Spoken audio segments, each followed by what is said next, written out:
ఏమైందిరా? అత్తయ్య వాడిని పంపండి. ఏమైందమ్మా? ఏదో ఒకటి అయిందిలే, ముందు పంపండి. భయపడుతున్నాడు, కొట్టకమ్మా. నా పిల్లల్ని కొట్టుకుంటాను తిట్టుకుంటాను, మధ్యలో నీకెందుకు? అదేంటమ్మా అలా అంటావు? అంతే మరి, నాకు లేని తీపులు నీకెందుకు? అత్తవి అత్తలా ఉండు. మాటలు జాగ్రత్తగా రాని. మరి నా పిల్లల్ని నేను కొట్టుకుంటే ఆవిడకేంటంట? ఏంటి నీ పిల్లలు? ఆ పిల్లలు ఎక్కడి నుండి వచ్చారు? నేనెక్కడి నుండి వచ్చాను?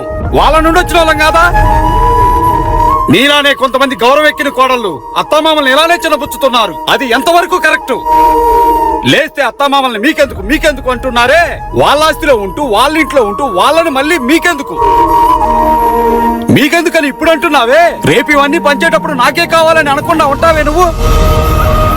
పిల్లల మీద తల్లిదండ్రులకు ఎంతైతే హక్కు ఉందో అంతే సమానంగా వాళ్ళకి అదే హక్కు ఉంటుంది. ఇది తెలుసుకోకపోతే మన జీవితమే వ్యర్థం.